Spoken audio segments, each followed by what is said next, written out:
हमारे मन में डर है, चिंता है, ईगो है, ये सब जब एस्केलेट हो जाता है, हम महसूस कर पाते हैं। तो योगों में ऐसा कहा गया है कि अपने विश को जाने, ये सारी बातें हैं, और तभी हम वी आर ह्यूमन बींग्स। अपने विश को जाने, अरे ये ईगो आ गया, या ये अपने आप के साथ जेन्युइन रहे। जो भी हम कई बार बिहेव करते समय गुस्सा आ जाता है, हम कभी कभी कुछ बातें करते हैं, एक्चुअली उसके पीछे ईगो होता है। लेकिन हम अपने आप के साथ भी कई बार हम झूठ बोलते हैं या जेन्युइनली नहीं बिहेव करते, क्योंकि हम अपने आप के साथ भी कुछ चीजें छुपाना चाहते हैं या कुछ चीजें हम वैसे ही कैरी करना चाहते हैं। तो योग में क्या है, अपने आप को जानना। मुझे गुस्सा आया, ये भी स्वीकार करना, यही पहली स्टेप है। ये एक्सेप्ट कर लेना। बहुत बार हम अपने आप के साथ ही एक्सेप्ट नहीं करते। अरे मुझे गुस्सा आया, अरे मैंने अपने आप को चीट किया या और किसी को cheat. We are not ready even to accept with our self. दुनिया तो कोई है ही नहीं, अपने आप के साथ ही वो कन्फ्रंट करना है कि हाँ मुझे गुस्सा आ रहा है। लेकिन आप देखेंगे बहुत बार हम ये भी एक्सेप्ट करने को रेडी नहीं होते। अगर फिर मन में तो डायलॉग होता है, अरे एक, क्योंकि आप देखेंगे मन का आप पूरा चक्र समझिए।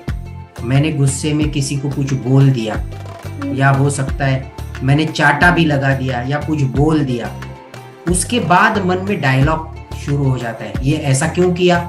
क्योंकि अपने मन में तो बहुत सारे दृष्टिकोण समाये हुए हैं, उसमें अच्छाई भी है, उसमें बुराई भी है। तो जो अच्छा भाग है वो पूछेगा, वो सवाल करेगा, क्यों ऐसा किया? ऐसा नहीं बोलना चाहिए था, तूने तो रिलेशन खराब कर दिया। तो जो हमारा ईगो है ना, वो उसको जवाब देता है।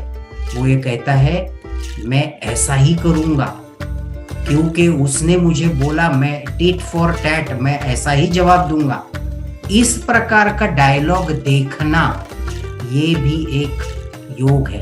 हम जो ध्यान करते आ रहे हैं, 5-6 प्रक्रियाएं हमने की, कहीं ना कहीं अपने भीतर ये एक डायलॉग शुरू हो जाता है कि अपने आप को देखे, अपने आप को जाने, क्या सही है क्या गलत है, एक्सेप्ट करें। सबसे पहले तो स्वीकार करें, अपने ही दो भाग क्यों है, एक अच्छा बुरा, और उनमें द्वंद्व क्यों है, ये जान ले। दोनों जान सकते हैं। जो अच्छा है वो बोलेगा ये गलत किया, जो ईगो है वो भी समझ लेगा, ठीक है मैं मानता हूँ ऐसा नहीं होना चाहिए था। ये करने का दूसरा भी तरीका हो सकता था, ये मैं आसानी से अच्छे तरीके से मैं समझा मैं एक जनरल एग्जांपल ले रहा हूँ। यही बात डर के बारे में भी है, यही बात गुस्से के बारे में भी है, यही बात और भी बाकी के सारे जो भी भावनाएं उठ के आती है और वो भावना के वश में हम कुछ कर देते हैं, यही बातें हमारे आदतों के बारे में भी है। तो कहीं ना कहीं हमारे ऊपर कंट्रोल आने लगेगा अगर हम मेडिटेशन करते हैं।